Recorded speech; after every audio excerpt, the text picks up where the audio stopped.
Please help me welcome to the stage Dr. Neil Reardon.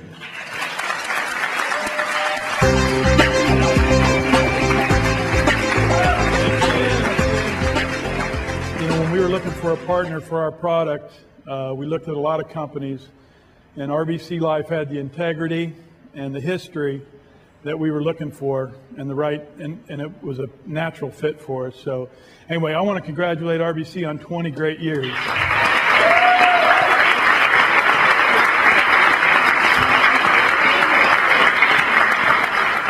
Normally I talk to scientific audiences, so you guys are firing me up. I'm going to talk about repair stem cells tonight. I'm going to tell you a little bit about the history of where we started and how we got to this point. I'm really excited about stem cells, and all the doctors that we work with are also equally excited, because I think stem cells are going to allow doctors to treat patients for things that were in the past thought to be incurable. And I'm going to talk to you about some of those cases.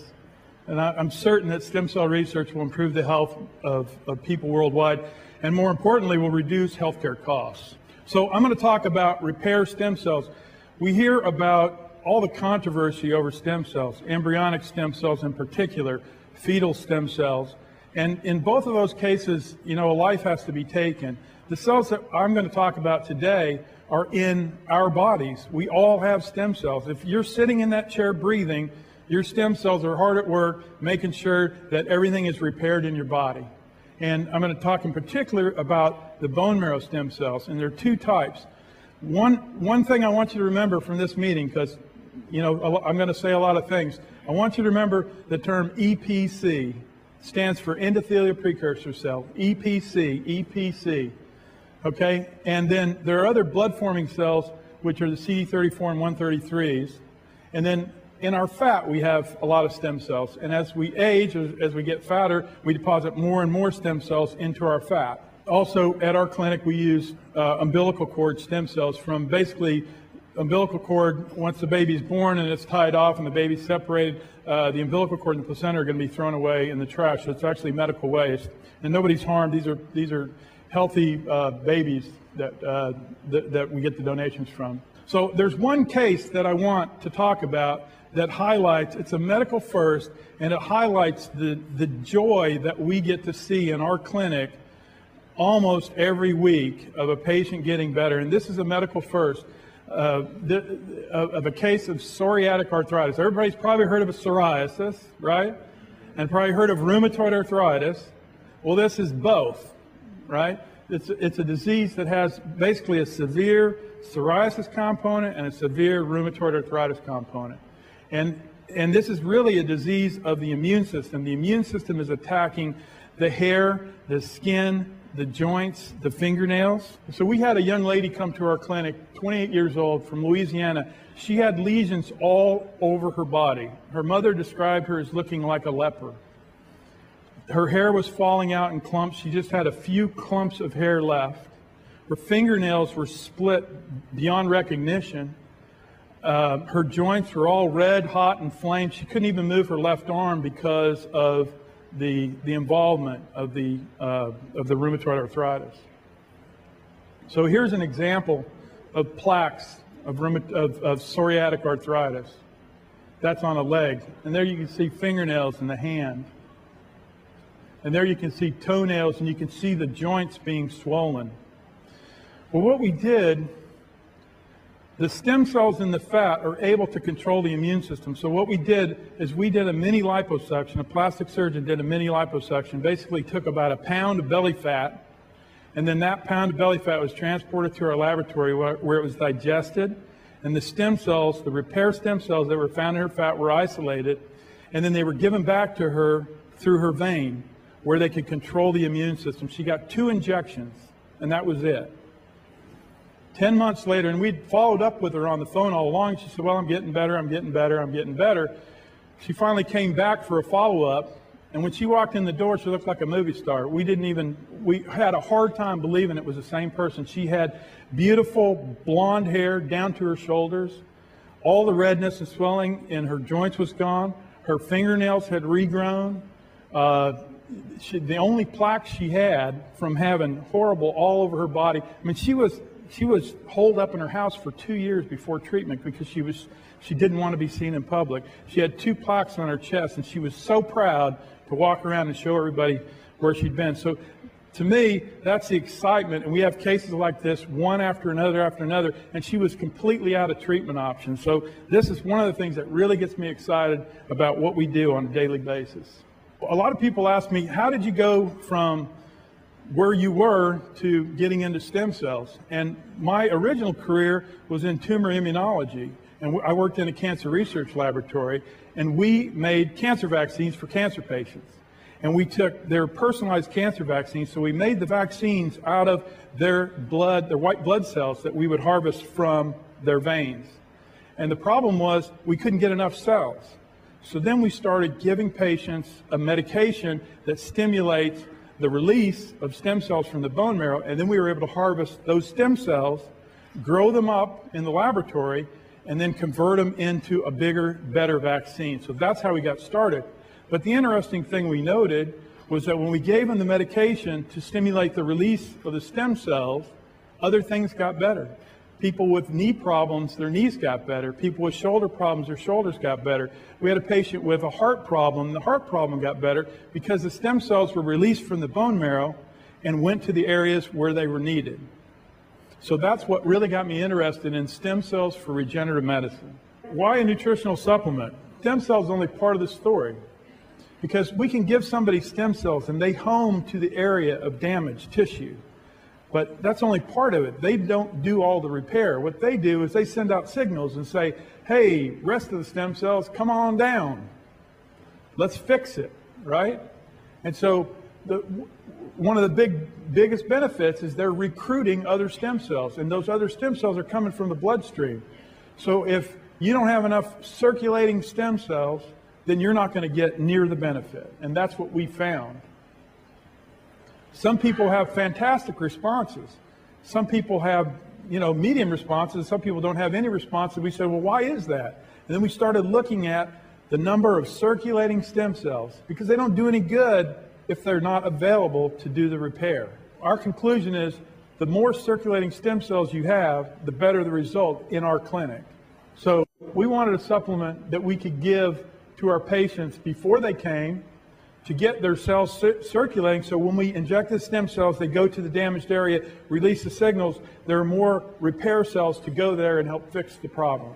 And then we also wanted a supplement that we could send them home with so that, those cells are still there secreting the messages. We want more and more stem cells circulating to repair the damage. So we started researching, well, what helps nourish and stimulate the stem cells in the bone marrow. And we looked at a whole bunch of natural compounds. And it's interesting that the snacks out there today, there were blueberries, there were blackberries, there were, in back here, there was some green tea. And there are a lot of natural things. And if you look in nature, really, the most colorful things you can eat typically have the most benefit. The phytonutrients that are in them have the most benefit on the bone marrow and on protecting your stem cells, nourishing your stem cells, and stimulating your stem cells. So we looked at the literature, and then we individually tested all the different items that were candidates, all of them plant-based. We identified those candidates, and then we looked at different combinations. And the one thing that was surprising to us is that when we fermented those raw materials with the bacteria that's used to make sourdough bread sour, the effect went up about 5-fold. The effect of nourishing and stimulating the stem cells went up dramatically. And that's how we wound up with this product. Once we saw in the lab, well, we have this combination that really works great on stimulating the stem cells, let's see if it works in human beings. So we did clinical trials. And we found that this product profoundly nourished the stem cells in the bone marrow and significantly increased the number of circulating stem cells that are going to help our patients get better. So moving the stem cells from the bone marrow around the body where they would be available for repair. The name of this product comes from the Greek for movement or to move, which is kine, and then of course stem for stem cells. So the product name is Stem-Kine. So I'm going to I want to bore you with some science. I'm going to look you in the eye and put you right to sleep. No, so I'm only going to talk about two different kinds of stem cells. One are the blood-forming stem cells, right? And they form the different blood cells in your body. And then the other ones are called EPCs, and what they do is maintain the vasculature. So these blood-forming cells, and they have fancy names because those are named for markers that are found on the cells so we can identify them, but they're meaningless. They're just a sequential number. They home to damaged tissue, right? When you break your leg, there's signals that are sent out to the bone marrow, say, hey, send us some help. So these things are mobilized from the bone marrow, and they go there, and they're the first responders, and then they send out secondary signals to recruit other stem cells to repair. In animal models, when you take a rat and you give them a stroke, like clamping off one of the arteries going to the brain, if you inject some of these cells into the tail vein of the rat, they go right to the stroke, and they help repair the stroke. If you give a rat a heart attack, and then you inject the cells in the tail vein, they go right to the heart and help to repair the heart. If you tease up the liver or give them a chemical that damages their liver, give them the stem cells, they go right to the liver and help the liver. So they're very good at homing, they're very good at secreting factors that tell the rest of the body to come to the aid. Now, of course, if there aren't any circulating stem cells, what's going to happen? Not a lot, right? They're sending out the signal to nobody. They're screaming in the dark to an empty room. So EPCs, now these are the cells, they're also found in the bone marrow. They also home to damaged tissue, but their primary responsibility is to keep every blood vessel in your body nice, clean, and smooth. So without a balance, if you don't have a high enough level of these EPCs, you're going to be predisposed to every vascular disease you can think of, and the two major ones that kill more people than anybody else are heart attack and stroke. 1 out of 2.9 deaths in this country is from cardiovascular disease. This is a picture. Did anybody go see the body exhibit where the Chinese, they have all these people? Wasn't that fantastic? Well, this is actually this is the trunk. The arms and the legs are missing, but this is the vasculature of a human being, where they injected into the vasculature some substance that sort of rubberized it, and then they digested the rest of the body away, and this is the vasculature. So your entire body is very dependent on the quality and quantity of the blood vessels that are supplying it. In health and disease, what is the correlation of EPCs with health and disease? Well, we talked about cardiovascular disease. There's a huge study that's been ongoing. It's called the Framingham study, where thousands and thousands of people are enrolled, and they look at risk factors. And the higher the risk factor you have, the higher chance you have of dying of a heart attack or a stroke or having one of those events. Okay? And in this study, which is in the New England Journal of Medicine, they measured the circulating levels of EPCs in patients, and they matched them up with their Framingham score. And guess what? The higher level the EPCs, the lower the score, the lower the risk they had for heart attack and stroke. And it was highly significant. And this was another study where they looked at patients who had Alzheimer's disease, and then people who did not have Alzheimer's disease. On the left, that's the number of levels going up and down, the green rectangle. On the left, those are people who don't have Alzheimer's disease. And on the right green square is people who do have, and they have a much lower level of circulating EPCs. Because these EPCs the vasculature is everywhere. I wish I had a picture of the brain and the vasculature. But in order to nourish the brain, you need these EPCs continuously circulating to repair the vasculature whenever there's a minor damage, which happens every day to everybody. And then on the right, you see this is the score, and the higher the score, the better they're doing. Okay? And so you see the line going up. So the people who are doing the poorest, they have the low level, the low score, and they have the lowest level of EPCs. So the better, even the Alzheimer's patients, the ones who are doing better are the ones that have higher circulating levels of EPCs. And this is a study with migraine headaches, and they took patients with migraines, and they took people with no migraines, and then they took people with migraines that are just standard migraines, and they took the more severe case of migraine where they have an aura, where there's bright flashing and stuff before they have the migraine. And so on the left, you'll see the EPCs are highest in people without migraines, and then the next bar over, they're significantly depressed, and those are people with migraines without the auras, and they're even more severely depressed than people who have the severe migraines. And this next slide is for all the guys in the room. This is erectile function. People with erectile dysfunction have a decreased level of EPCs, and if you categorize it by mild, see, it's people without erectile dysfunction, it would be 100. There's not a bar there. But people with mild erectile dysfunction have a decreased level of EPCs. With moderate, it's even worse, and severe, it's greatly depressed. And it makes sense because the vasculature, that goes to the penis, if there's not adequate vasculature, you're going to have erectile dysfunction.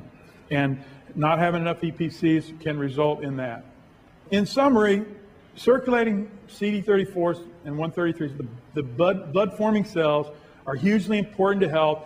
They circulate throughout the body, and the more you have circulating, if you have an event, or even to prevent an event, the more that are circulating, the more repair that can go on because they home to damaged tissue and they recruit more stem cells to the damaged area. And EPCs, I think we've adequately covered that. Again, they're very important for maintaining your vasculature, for cardiovascular support. So we have 2 published studies in the peer-reviewed literature on Stem-Kine. The first one was a pilot study done on 6 people, and then the second was a bigger study done on 18 people, and this was the conclusion of the second study. To our knowledge, this is the first study demonstrating profound mobilization effect with possible clinical significance by a food supplement-based approach. And this was published about a year ago. Thank you. And so this is a table showing basically the summary of the results. And for EPCs, at the maximum, we achieved 100%. The subjects achieved 100% increase in their circulating EPCs. The CD133s, one of the blood-forming cells, 90% at 7 days. CD34s, 53% at 2 days. And the colony-forming cells, which is sort of a deeper kind of stem cell, achieved a 45% increase. All highly significant. This is a graph showing the EPCs going up over time. It's 0 time, day 1, day 2, day 7, and day 14. Stem cell science takes a giant... Now scientists are finding a new source for those stem cells. Stem cell research is making major gains. Stem cells are unlike any other kind of cell. One of the most important innovations Cell in the research current has the mission. potential to revolutionize medicine. You've heard the buzz about stem cells. Many scientists see this research as the most exciting breakthrough in this century. Why the excitement? Stem cells act as a repair system for the body, creating the renewal and regeneration of cells. For those with injuries or debilitating disease, stem cells offer new hope. For those of us wanting to live healthy lives, our chances for a long and youthful life have dramatically increased. How can stem cells help? When you become injured or diseased, the injured tissues secrete enzymes to attract stem cells to the damaged areas. The injury may be as simple as a bruise or as serious as a brain concussion. Upon arrival, stem cells infiltrate the injured tissue and change into healthy cells of that tissue. They also release trophic factors that assist in healing. Many of these injuries are associated with the signs and symptoms of aging. Stem cells form the natural repair and renewal system for the body at the cellular level. Throughout your life, your bone marrow and other tissues produce billions of stem cells. When young, you produce a large number of stem cells. After age 25, the amount your body produces steadily declines. It's a fact. The older you are, the fewer stem cells you have for repair. Studies show the more stem cells you have, the more effective is your ability to repair injuries and reduce the intensity of some health challenges. In 2005, Dr. Neil Reardon, a world-renowned research scientist and stem cell pioneer, founded the Stem Cell Institute. His surgeons extract stem cells directly from the patient's bone marrow, culture and grow them to great numbers, and then inject them into the patient. They have treated over 900 patients. The surgical procedure requires significant cost, time, and travel, but the results have been amazing. To deliver the benefits of higher levels of stem cells to more people, Dr. Reardon studied the nutritional needs of bone marrow. He developed a formula with a special fermentation process to nourish bone marrow, enabling it to produce a greater number of stem cells to circulate through the body. This remarkable formula is not a drug. It is a dietary supplement. It is Stem-Kine. What Stem-Kine can do for the masses is it can nutritionally support the bone marrow so that it produces more stem cells that results in younger levels of circulating stem cells in your bloodstream. In collaboration with other scientists from major universities and research organizations, a 14-day human clinical pilot study was conducted. The subjects showed a 100% increase in stem cells over a period of 2 weeks. The study was reported in this peer-reviewed publication. Later, an 18-patient study was conducted in conjunction with the same group of scientists. The average circulating stem cells, known as CD133s, peaked with an increase of over 90% on day 7 during the 14-day study. And stem cells known as CD34s peaked at an increase of 53%. As soon as Stem-Kine became available, Dr. Reardon began hearing exciting testimonials. The first couple of months, I lost about 35 pounds. One of the first things I noticed is that strength seemed to come quicker. I can do 5, 6, 7 wide grip pull-ups now, and I could never do anything like that before. I have more energy. I look forward to working out more. I seem to get more out of workouts. Sex drive, that I seem to have more desire, more stamina, and so my life is enjoyable in all facets.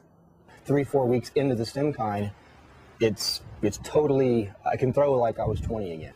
It also improved my ankles when I run. I can tell a difference there from the impact. The next morning, my ankles don't hurt like they used to.